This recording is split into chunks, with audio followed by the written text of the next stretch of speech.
வானொலியில் நீங்கள் கேட்டு மகிழ்ந்த தென்கட்சி கோ சுவாமிநாதன் ஐயா அவர்களின் இன்றொரு தகவல் தொகுப்பினை கேட்டு மகிழுங்கள்.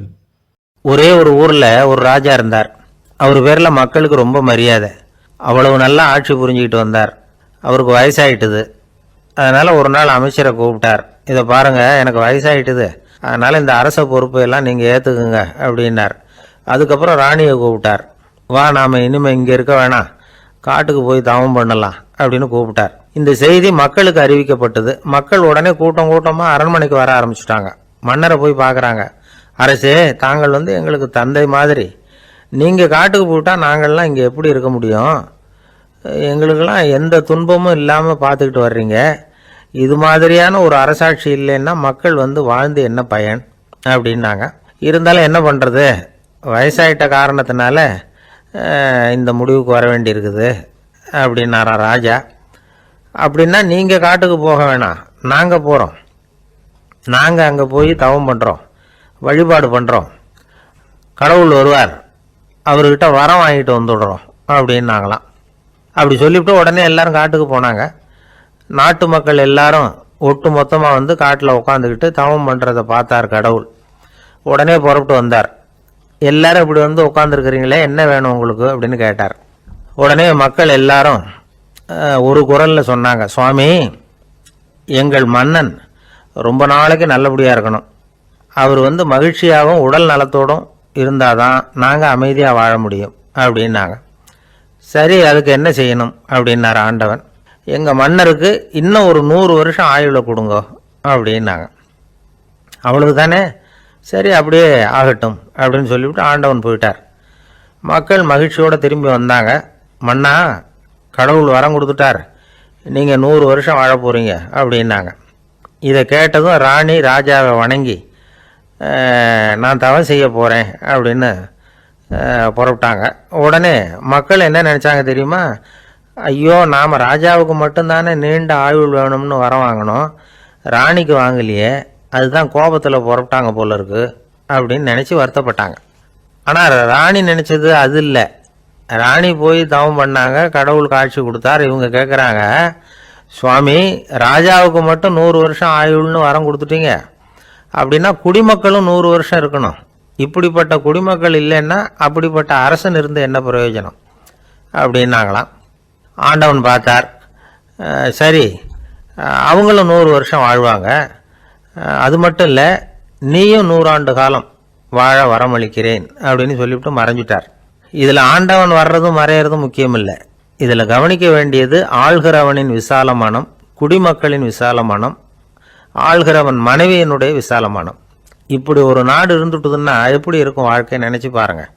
அதனால தான் பெரியவங்கள்லாம் சொல்கிறாங்க, இதய வாசல் திறந்தே இருக்கணும், இதயத்தின் கதவுகளை மூடாதீங்க அப்படின்னு சொல்லுவாங்க.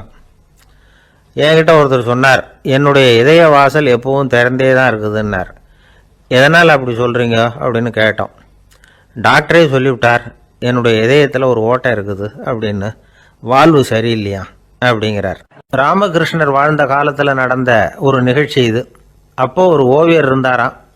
அவருக்கு ஒரு ஆசை, ராமகிருஷ்ணர் படத்தை வரையணும், அதை அவர்கிட்டயே கொண்டுட்டு போய் காட்டி அபிப்பிராயம் கேட்கணும்.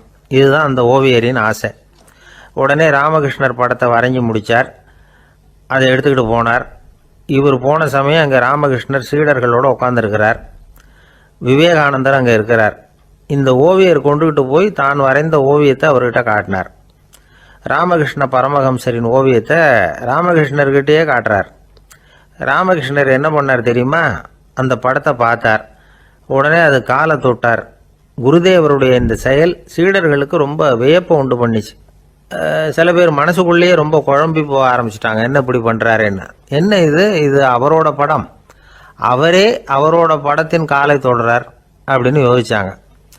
சில பேர் ஒன்றும் புரியாமல் ஒருத்தர் பார்த்து சிரிச்சுக்கிட்டாங்க. அந்த இடத்துல சீடர்கள் மட்டும் இல்லை, சீடர் அல்லாத பல பேர் இருந்தாங்க.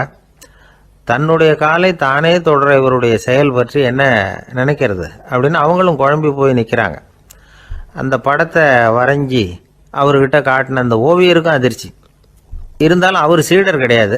அதனால் கொஞ்சம் துணிச்சலை வர வச்சுக்கிட்டு கேட்டார், என்னங்க இது, என்னால் என்னுடைய கண்களையே நம்ப முடியல.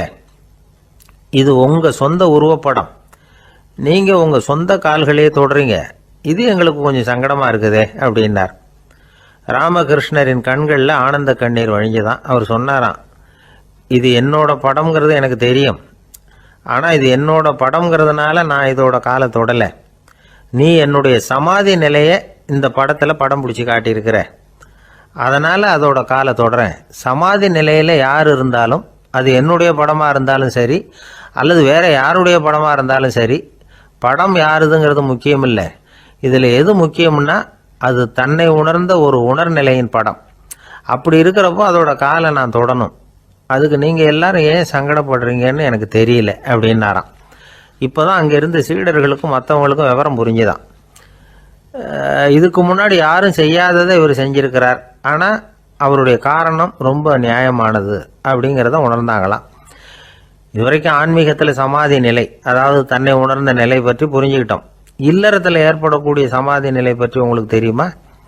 ஒரு அம்மா டாக்டர்கிட்ட வந்து சொன்னாங்களாம், டாக்டர், என் வீட்டுக்காரருக்கு உடம்புல ஏதோ கோளாறுன்னு நினைக்கிறேன். நான் எவ்வளவு நேரம் பேசினாலும் காதில் விழாதது மாதிரி உட்கார்ந்துருக்கிறார் அப்படின்னாங்களாம்.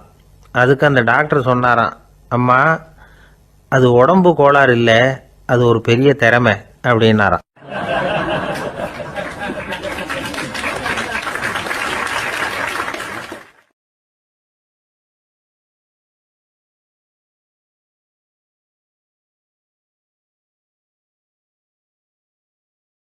ஆயிரத்தி 1816 வருஷம் செப்டம்பர் மாதம் 11ஆம் தேதி பிரான்ஸ் தேசத்தில் உள்ள ஒரு மருத்துவமனை.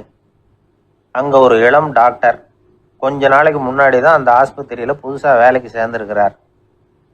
அவர் பேர் ரெனே லெனக். அவர் அன்னைக்கு காலையில் அந்த மருத்துவமனையில் அப்படியே ரவுண்ட்ஸ் வந்துக்கிட்டு இருக்கிறார். வார்டில் ஒரு படுக்கையில் ஒரு இளம் பெண் படுத்திருக்கிறார். அந்த பொண்ணுக்கு இருதய நோயாக இருக்கலாம்ங்கிறது மற்ற டாக்டர்கள் சந்தேகம். அந்த காலத்துல எல்லாம் ஒருத்தருடைய இருதய துடிப்பை தெரிஞ்சுக்கணும்னா நோயாளியின் மார்பில் டாக்டர் வந்து காதை வச்சு பார்த்து தான் தெரிஞ்சுக்கிறது வழக்கம். ஆனால் இந்த பெண்ணும் வந்து இளம் பெண், அந்த டாக்டரும் புதுசாக சேர்ந்துருக்கிறவர். அதனால் பரிசோதனை பண்ண தயங்கினார். கொஞ்ச நேரம் யோசனை பண்ணார். திடீர்னு ஒரு ஞாபகம் வந்தது அவருக்கு. அதாவது அன்னைக்கு விடியற் காலையில் தோட்டத்தில் அப்படி வாக்கிங் போயிட்டு இருந்தப்போ சின்ன பசங்கள்லாம் ஒரு மரக்கட்டையை வச்சு விளையாடிக்கிட்டு இருந்தாங்களாம். அதை இவர் பார்த்துருக்கிறார். அது என்ன விளையாட்டுனா, ஒரு நீளமான மரப்பலகை, அதில் ஒரு முனையில் ஒரு பையன் தன்னுடைய காதை வச்சுக்கிட்டு இருக்கிறான். மறுமுனையில் இன்னொரு பையன் அந்த மரப்பலகையை ஒரு ஆணியால் கீறிக்கிட்டு இருக்கிறான். ஒரு முனையில் ஆணியால் கீறும் பொழுது மறுமுனையில் காதை வச்சிருக்கிற பையனுக்கு அந்த சத்தம் துல்லியமாக கேட்குது. அந்த டாக்டருக்கு காலையில் பார்த்த இந்த விளையாட்டு ஞாபகத்துக்கு வந்துட்டுது. உடனே என்ன பண்ணார் தெரியுமா? ஒரு நீளமான காகிதத்தை எடுத்தார். அதை அப்படியே உருளை மாதிரி உருட்டினார். ஒரு முனையை அந்த நோயாளியின் மார்பில் இடது பக்கம் வச்சார்.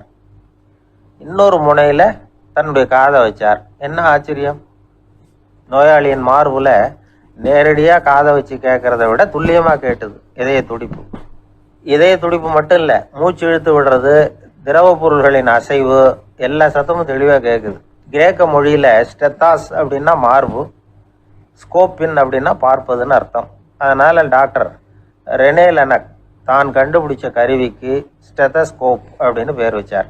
அவரே வந்து முதல் மாடலையும் செஞ்சார். அளவு ரொம்ப பெருசாக இருந்தது, சுலபமாக எடுத்துகிட்டு போகிறது கஷ்டம். அது அவ்வளோ கஷ்டமாக இருந்தது அது. அதனால் அவரே அதை அப்புறம் 2 பிரிவாக தயார் பண்ணார். இது 2 துண்டையும் டாக்டர் தன்னோட கோட்டு பாக்கெட்டில் வச்சுக்கலாம், தேவைப்படுறப்ப எடுத்து ஒன்றா சேர்த்துக்கலாம். இப்படி தான் அவர் ஆரம்பத்தில் பண்ணார். தன்னுடைய இந்த கண்டுபிடிப்பை பற்றி அவர் ஒரு புத்தகம் எழுதினார். நிறைய விற்றுது, புகழும் பணமும் சேர்ந்தது. பணமும் புகழும் வந்து சேர்ந்தது மாதிரியே அவருக்கு ஒரு நோயும் வந்து சேர்ந்தது. அது என்ன நோயின்னு கண்டுபிடிக்கிறதுக்கும் அவர் கண்டுபிடிச்ச கருவி தான் உபயோகப்பட்டு தான். அவரே அதை கண்டுபிடிச்சார். அவருக்கு வந்திருந்தது காச நோய். 1826 வருஷம் ஆகஸ்ட் மாதம் 13ஆம் தேதி உலகத்தின் முதல் ஸ்டெதஸ்கோப்பை கண்டுபிடிச்ச டாக்டர் ரெனே லெனக் காலமானார். அவர் சாகிறதுக்கு முன்னாடி மரத்தால் செஞ்சு வச்சுருந்த ஸ்டெதஸ்கோப்பை தனக்கு வேண்டியப்பட்ட ஒரு டாக்டர்கிட்ட கொடுத்து, என்னுடைய சொத்துக்கள்லேயே ரொம்ப வசந்தது அப்படின்னு சொன்னாராம். அதுக்கப்புறம் 3 வெள்ளைக்காரங்க சேர்ந்து இந்த கருவியில் சில மாற்றங்களை பண்ணாங்க. ஆனால் 1829 லண்டனில் டாக்டர் நிக்கோலஸுங்கிறவர் ஒரு காதால் இதய துடிப்பை கேட்குறத விட டாக்டர் 2 காதாலையும் கேட்கறது தான் சரியா இருக்கும் அப்படின்னு ஒரு கருத்தை வெளியிட்டார். அதுக்கப்புறம் ரொம்ப காலம் கழிச்சு 1852 ஜார்ஜ் காமான் அப்படிங்கிறவர் ரப்பர் டியூப்களை உபயோகப்படுத்தி 2 காதாலையும் கேட்குற மாதிரி ஒரு புதிய வடிவத்தை அதுக்கு கொடுத்தார். அதுக்கு பிறகு அது படிப்படியாக எவ்வளவோ மாற்றங்கள் இருந்தாலும் ஆரம்பத்தில் டாக்டர் ரெனே லெனக் உருவாக்கின அடிப்படை மாடலை யாரும் மாற்றி அமைக்கலைங்கிறது தான் முக்கியமான விஷயம். நமக்கு தெரிஞ்ச ஒரு ஆஸ்பத்திரி, அதில் ஒரு நோயாளி, காலை நேரத்தில் நர்ஸு அந்த பக்கமாக போயிட்டு இருந்தாங்க. அதை பார்த்துட்டு ஒரு நர்ஸுன்னு கத்துறாரு. நர்ஸு அவசரமாக ஓடி வந்து என்ன விஷயம்னு கேட்டாங்க. சிஸ்டர், இங்கே பாருங்கள், உங்கள் டாக்டரை என் நெஞ்சில் ஒரு காதை வச்சு கேட்டுக்கிட்டு இருக்கிறார் அப்படின்னார் நோயாளி. சிஸ்டர் பதட்டப்படாமல், அதனால் என்ன, இந்த டாக்டர் பழமையான விஷயங்களில் ரொம்ப நம்பிக்கை உள்ளவர், அதனால் ஸ்டெதாஸ்கோப்பை உபயோகப்படுத்தாமல் காதை வச்சு கேட்குறார், அது ஒன்றும் தப்பு இல்லை அப்படின்னாங்களாம். ஐயோ, அதுக்காக இல்லை சிஸ்டர், இவர் என் நெஞ்சு மேலே தலையை வச்சது நேற்று ராத்திரி 9 மணி, இப்போ விடிஞ்சு போச்சு, இன்னமும் தலையை எடுக்கவே இல்லை, அதுக்காக தான் சந்தேகப்பட்டு உங்களை கூப்பிடுறேன் அப்படின்னாராம். ஒரு நண்பர் சினிமா படம் தயாரிக்கிறவர், அவர்கிட்ட ஒரு நாள் பேசிக்கிட்டு இருந்தேன். அது எப்படி சார், நீங்கள் எடுக்கிற எந்த படமும் கையை கடிக்காத அளவுக்கு எடுத்துடுறீங்களே, அது எப்படின்னு கேட்டேன். அது ஒன்றும் பெரிய விஷயம் இல்லை சார், பெண்களுக்குன்னு சில உருக்கமான காட்சிகள், இளைஞர்களுக்குன்னு சில நடனங்கள், அடிதடி காட்சிகள், அப்புறம் வயசானவங்களுக்குன்னு சில ஆன்மீக காட்சிகள், சின்ன பிள்ளைங்களுக்கு சிரிப்பு, இப்படி எல்லாமும் சேர்த்து நான் படம் எடுக்கிறேன். மசாலா படம்னு பேர். இது ரொம்ப பெருசாக இல்லைன்னாலும் ஓரளவுக்கு சுமாராக ஓடிடும், கையை கடிக்காது அப்படின்னார். இது ஒரு உத்தி. சில பத்திரிகை ஆசிரியர்களும் இந்த உத்தியை கையாளுறது உண்டு. இந்த உத்திக்கு பார்னம் உத்தி அப்படின்னு பேர், பார்னம் எஃபெக்ட் அப்படின்னு சொல்லுவாங்க. அதாவது ஃபீனியஸ் டி பார்னம் அப்படின்னு ஒருத்தர் அமெரிக்காவில் இருந்தாராம். அதாவது 19ஆம் நூற்றாண்டில் அமெரிக்காவில் கொடிகட்டி பறந்த ஒரு சர்க்கஸ் நிறுவனத்தின் அதிபர் அவர். இந்த உலகத்தில் ஒவ்வொரு நிமிஷமும் ஒரு ஏமாளி பறந்துக்கிட்டே இருக்கிறான் அப்படிங்கிறது அவருடைய சித்தாந்தம். ஒவ்வொருத்தரையும் திருப்திப்படுத்துகிற அளவுக்கு அம்சங்களை கொஞ்சம் கொஞ்சமாக கலந்து கேளிக்கை நிகழ்ச்சிகளை நடத்தினது தான் அவருடைய மகத்தான வெற்றிக்கு காரணம். அதனால் அந்த உத்தியை யார் கடைப்பிடிச்சாலும் சரி, அதுக்கு பார்னம் உத்தி அப்படின்னு பேர் வந்துட்டுது. ஜோசியம் சொல்கிறவங்களுக்கும் இந்த உத்தி தான் கை கொடுக்குது. ஒரு விஷயத்தை ஒருத்தருடைய கோள் நிலைகள் அல்லது கையெழுத்து நிரூபிக்கிறதாக அவர்கிட்ட சொன்னால் அதை அவர் நம்பிவிடுவார். ஆனால் அந்த விஷயம் நல்லதாக இருக்கணும், நேர்மையானதாக இருக்கணும், அதாவது பாசிட்டிவாக இருக்கணும். 8ஆம் இடத்துல குரு, 9ஆம் இடத்துல சனி, நீங்கள் ஒரு பெரிய மேதை தான் அப்படின்னு சொல்லுவாங்க. கேட்குறவங்களுக்கு அதை மறுக்கிறதுக்கு மனசு வராது. அப்படி சொல்லும் பொழுது கூடவே என்ன கொஞ்சம் முன்கோபம் அதிகமாக இருக்கும், இருந்தாலும் அது உடனே மறைஞ்சிரும் அப்படின்னு சில அற்ப விஷயங்களையும் சொன்னாலும் அதையும் சரிதான்னு சொல்லி ஒத்துக்குவாங்க. ஆளுமையை எடை போடுகிற ஒரு நிறுவப்பட்ட உத்தியின் மூலமாக தன்னுடைய குணாதிசயங்கள் கண்டுபிடிக்கப்பட்டதாக அவர் நம்புறது தான் இதுக்கு காரணம். இந்த மாதம் பணத்தட்டுப்பாடு கொஞ்சம் இருக்கும், உடம்புல ஏதாவது கொஞ்சம் அசௌகரியம் இருக்கும், வீட்டுக்குள்ளே லேசாக மனஸ்தாபம் வரலாம், இது மாதிரி பொதுப்படையாக சிலதை சொன்னாலே போதும், மக்களை நம்ப வச்சுடலாம். இதெல்லாம் நமக்கு மட்டும்தான் ஏற்படுது அப்படின்னு சொல்லி அவங்க நினைக்கிறது தான் காரணம். இதுதான் பார்னம் உத்திங்கிறது. மனிதர்கள் பாராட்டுகளை விரும்புகிறதும் விமர்சனங்களை வெறுக்கிறதும் பார்னம் உத்தியின் அடுத்த கூறு. அதனால் ஒருத்தருக்கு ஜோசியம் சொன்னாலும் சரி, அவருடைய ஆளுமையை மதிப்பிடுறதாக இருந்தாலும் சரி, அவரை புகழற மாதிரி இருந்தாலும் சரி, அப்படி இருந்தால் தான் அது சரியாக இருக்கும். சாதகமான விஷயங்களை அதிகமாகவும் பாதகமான விஷயங்களை நாசூக்காகவும் சொன்னால் மக்கள் அதை நம்பிடுவாங்க. ஒருத்தரை கருமின்னு சொன்னால் ஏற்றுக்க மாட்டார். அதையே கொஞ்சம் மாற்றி நீங்கள் கொஞ்சம் சிக்கனமான ஆசாமி அப்படின்னு சொன்னால் நீங்கள் சொல்கிறது சரிதான் சார் அப்படிம்பார். நீங்கள் பெரிய செலவாளி தான், இருந்தாலும் நல்ல விஷயங்களுக்கு தான் செலவழிப்பீங்க அப்படின்னு சொல்லணும்.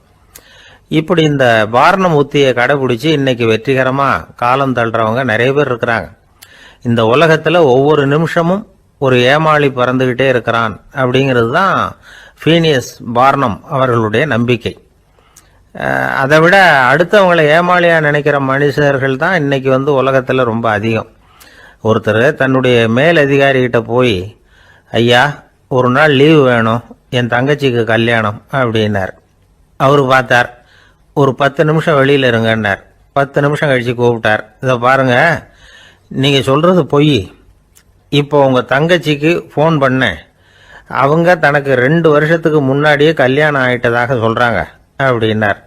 உடனே இவர் சொன்னார், சார் இப்போ நீங்கள் சொல்கிறதும் பொய்யா தான் இருக்கணும், ஏன்னா நிஜமாக எனக்கு ஒரு தங்கச்சியே கிடையாது அப்படின்னார்.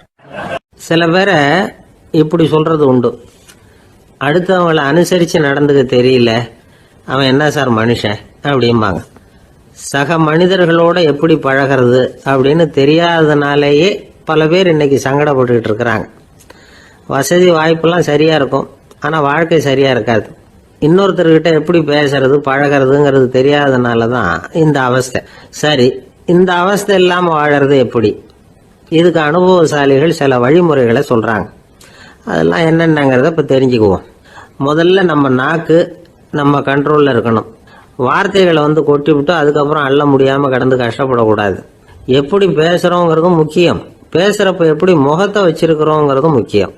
அன்பாக பேசினாலும் நல்லா இருக்கும். அப்படி பேசுகிறப்ப ஆதரவாக அவர் தோள் மேலே ஒரு கையை போட்டுக்கிட்டு பேசினா இன்னமும் நல்லா இருக்கும். 2வது விஷயம், இன்னொருத்தர்கிட்ட பேசுகிறப்போ வாக்குறுதிகளை அள்ளி வீசக்கூடாது. கொடுக்குற வாக்குறுதி குறைச்சலாக இருக்கணும். அப்படி கொடுத்த வாக்குறுதியை கண்டிப்பாக நிறைவேற்றணும்.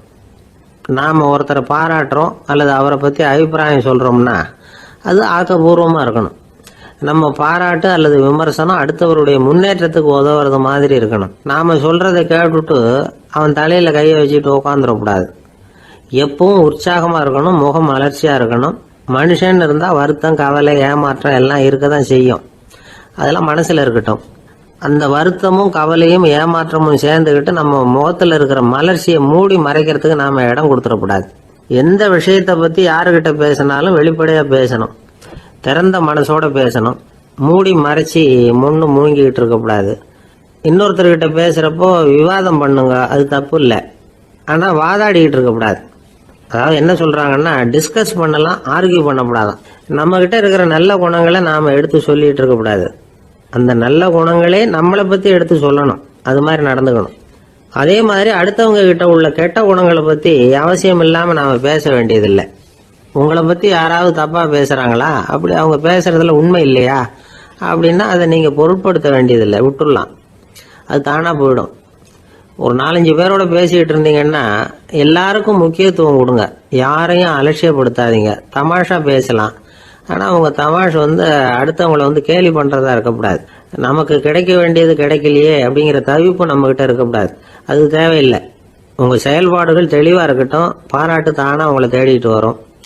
இன்னொரு மனுஷனுடைய மனசில் கௌரவமான ஒரு இடத்த பிடிக்கணும்னா நாம் இந்த குணத்தையெல்லாம் நம்மக்கிட்ட வளர்த்துக்கணும். இதெல்லாம் அனுபவசாலிகள் சொல்லியிருக்கிற குறிப்புகள். இந்த குறிப்புகளை சரியாக புரிஞ்சுக்கணும், அது முக்கியம். தப்பாக புரிஞ்சுக்கிட்டா என்ன ஆகும் தெரியுமா? இதை கேளுங்க. ஒருத்தர் வந்தார், சார் அடுத்தவங்க தோள் மேலே கையை போட்டுக்கிட்டு அன்பாக பேசணும்னு சொன்னீங்க, அப்படி தான் பேசினேன். அவர் முதுகை கூட தட்டி கொடுத்தேன், என் வேலை போயிட்டுது சார், வீட்டுக்கு அனுப்பிச்சிட்டாங்க அப்படின்னார். யாருக்கிட்ட அப்படி பேசுனீங்கன்னு கேட்டோம். என் முதலாளிகிட்ட சார் அப்படிங்கிறார் ரொம்ப சோகமாக. ஒரு ஊரில் ஒரு இளைஞன் இருந்தான். ஒரு நாள் அவன் ஒரு குருவை தேடிக்கிட்டு புறப்பட்டான். ஊரை விட்டு வெளியில் போனான். போகிற வழியில் ஒரு காடு. அந்த காட்டில் ஒரு மரத்தடியில் ஒரு பெரியவர் உட்காந்துருக்கிறார். அமைதியாக மௌனமாக அவர் அமர்ந்திருக்கிறார். இந்த பெரியவரை விசாரிக்கலாம், குருவை தேடி கண்டுபிடிக்கிறதுக்கு இவர் ஏதாவது ஒரு வழி சொல்லி கொடுப்பார் அப்படின்னு நினச்சிக்கிட்டு அவரை நெருங்கினான். ஐயா, எனக்கு ஒரு குரு தேவை, எங்கே கிடைப்பார், அவரை எப்படி அடையாளம் கண்டுபிடிக்கிறது, அதை பற்றி ஏதாவது விவரம் சொன்னீங்கன்னா நான் கண்டுபிடிச்சிக்குவேன் அப்படின்ட்டுருக்கான். பெரியவர் நிமிர்ந்து பார்த்தார். தம்பி, அது ரொம்ப சுலபம். அவர் வயசானவராக இருப்பார், என்னை விட சுமார் 30 வயசு அதிகமாக இருக்கும். அவர் ஒரு மரத்தடியில் தான் உட்காந்துருப்பார் அப்படின்ட்டுருக்கான். சரிங்க பெரியவரே, அது என்ன மாதிரியான மரம், எப்படி இருக்கும் அப்படின்னு கேட்டிருக்கான். பெரியவர் அந்த விவரங்களையும் சொல்லியிருக்கிறாரு.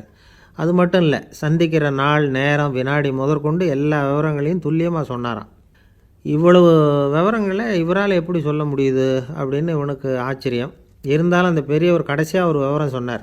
அது என்ன தெரியுமா? எப்படியும் நீ அவரை சந்திக்கிறதுக்கு ஒரு 30 வருஷம் ஆகும் அப்படின்னு சொல்லிவிட்டாராம்.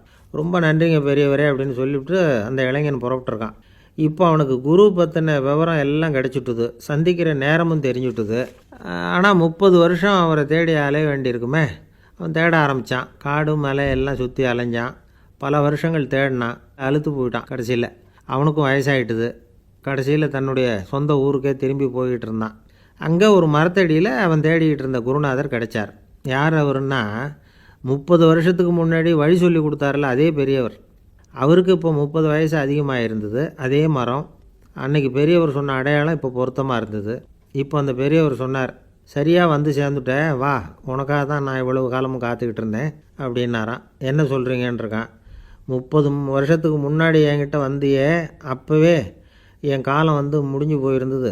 அப்போவே என்ன உனக்கு அடையாளம் தெரியல, அதனால் இவ்வளவு காலம் உனக்காக காத்துட்ருக்கும்படி ஆகிட்டுது அப்படின்னாராம். ஐயா, அப்போவே நீங்கள் சொல்லியிருக்கலாமே, இதுதான் 30 வருஷம் கழித்து நீ சந்திக்க போகிற இடம், நான் தான் உன்னுடைய குரு அப்படின்னு சொல்லியிருக்கலாமே அப்படின்ட்டுருக்கான். அந்த பெரியவர் சிரிச்சுக்கிட்டே இதுக்கு பதில் சொன்னாராம், நான் எவ்வளவோ விவரமாக தான் சொன்னேன், நீ சரியாக புரிஞ்சிக்கல. காரணம், அப்போது நீ போதுமான அளவுக்கு பக்குவம் பெற்றிருக்கவில்லை. அதனால் புரியும் சக்தி இல்லாமல் போயிட்டுதப்போ 30 ஆண்டு காலம் நீ அலைஞ்சி தெரிஞ்சிருக்கிற. அது காரணமாக இப்போ உனக்கு அந்த பக்குவம் வந்துட்டுது.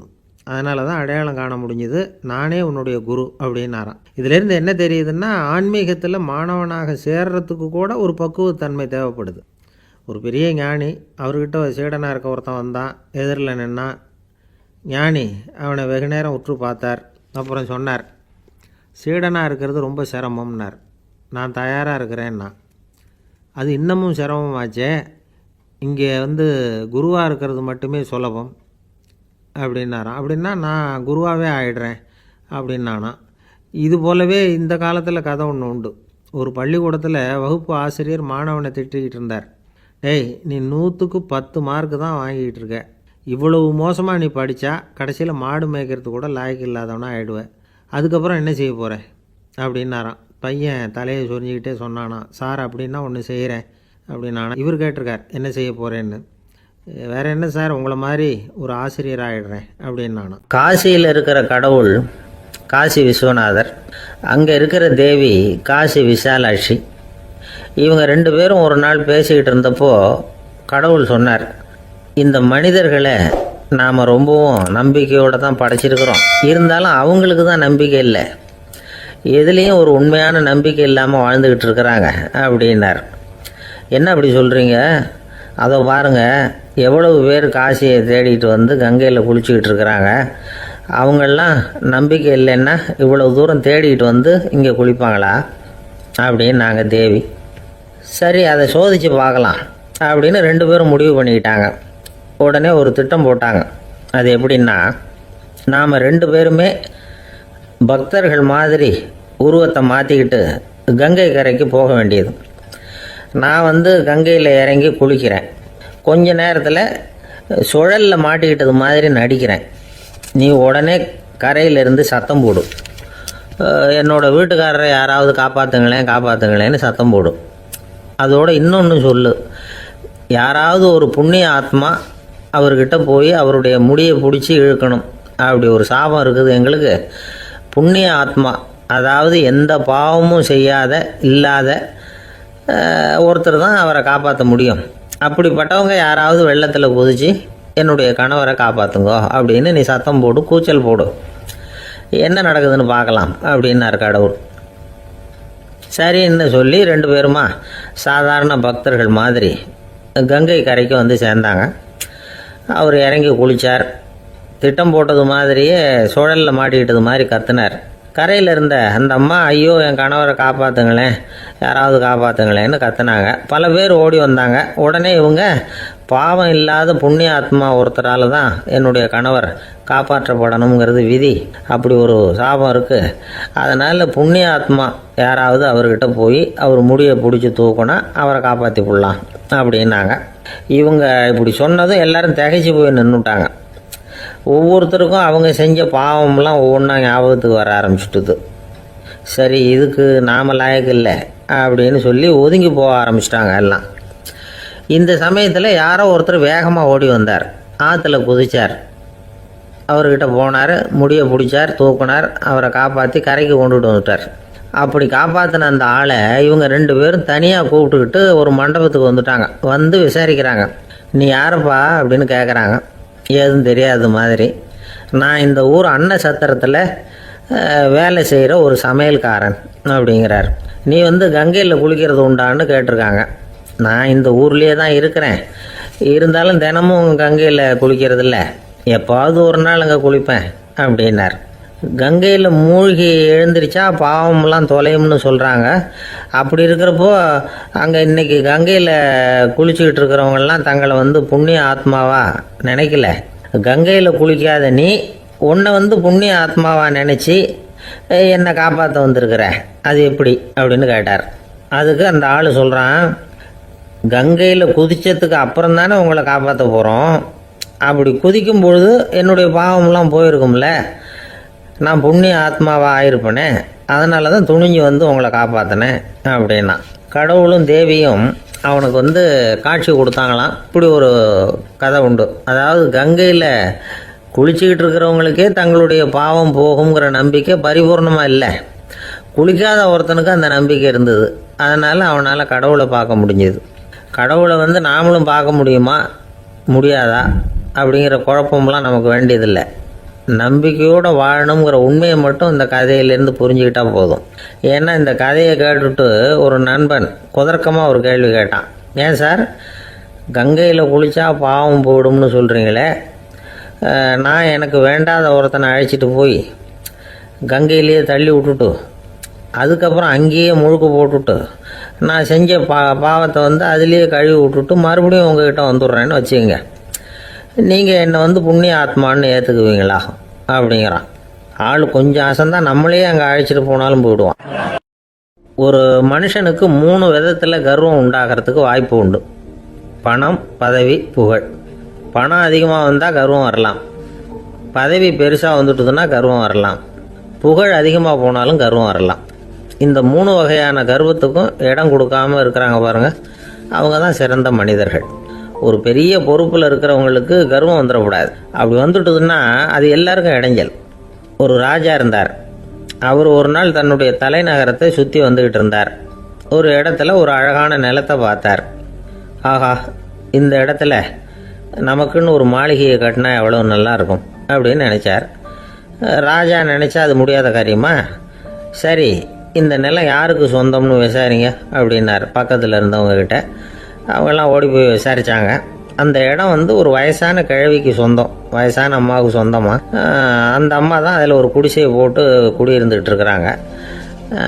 சரி, அந்த நிலத்துக்கு ஒரு விலையை நிர்ணயம் பண்ணி அதை அந்த வயசான அம்மாக்கிட்ட கொடுத்துருங்கோ அப்படின்னு உத்தரவு போட்டார் ராஜா. ஆனால் அந்த அம்மா, இது எங்கள் பூர்வீக இடம், இதை விற்க மாட்டேன் அப்படின்னு சொல்லிவிட்டுது. சரி, 2 பங்கு விலை கொடுக்குறோம்னு சொல்லி பாருங்க அப்படின்னாங்க. அப்படியே சொன்னாங்க அரண்மனை ஆட்கள். அதுக்கும் சம்மதிக்கலை அந்த அம்மா. இதை கேள்விப்பட்டதும் ராஜாவுக்கு கோபம் வந்துட்டுது. தன்னுடைய ஆளுங்களை கூப்பிட்டார். போய் அந்த குடிசையை பிரித்து எறிங்க, காசெல்லாம் ஒன்றும் கொடுக்காதீங்க அப்படின்னு கத்தினார். அவ்வளோதான். அடுத்த நிமிஷம் அரண்மனை ஆசாமிகள் போனாங்க, குடிசையை பிரித்து எரிஞ்சாங்க. அந்த வயசான அம்மா இருக்குது, அதுவும் அந்த இடத்த விட்டு துரத்தி விட்டாங்க. அந்த இடத்துல ஒரு அரச மாளிகையை கட்டி முடிச்சிட்டாங்க. அந்த வயசான அம்மா பாவம், ராஜாவே இப்படி பண்ணால் யார்கிட்ட போய் முறையிட முடியும்? ஒரு ஞானி இருந்தார், அவர்கிட்ட போய் சொன்னாங்க. அவர் இவங்க சொன்னதை கேட்டு மனசில் வச்சுக்கிட்டார். ஒரு நாள் அந்த ராஜாவே இந்த ஞானியை கூப்பிட்டார். புதுசாக ஒரு மாளிகை கட்டியிருக்கிறேன், வந்து பாருங்கன்னு. சரின்னு சொல்லி இந்த பெரியவர் ஒரு நாள் இந்த மாளிகைக்கு போனார். சும்மா போகல, ஒரு கழுதையையும் ஓட்டிகிட்டு போனார். கொஞ்சம் சாக்குகள், வெத்து சாக்கு, அதையும் எடுத்து கழுதை முதுகில் போட்டு கழுதையை ஓட்டிகிட்டு போகிறார். ராஜா பார்த்தார்.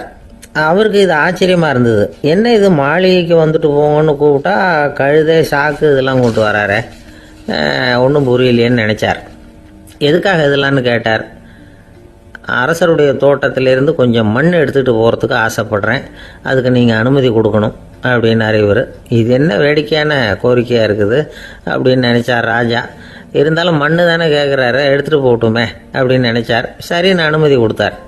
அந்த பெரியவர் தோட்டத்துக்கு போனார், மண்ணை வெட்டினார், சாக்கில் போட்டு நிரப்புனார். ராஜாவை கொஞ்சம் கிட்ட வாங்கன்னு கூப்பிட்டார். இந்த மண் மூட்டையை தூக்கி கழுதையோட முதுகில் வைக்கணும், கொஞ்சம் உதவி பண்ணுங்கன்னார். ஓ, பண்ணுறேனே அப்படின்னு சொல்லி ராஜா கிட்ட போனார். மூட்டையை தூக்கி பார்க்குறாரு, முடியல, திணறி போயிட்டார். இப்போ அந்த ஞானி பேசினாராம்.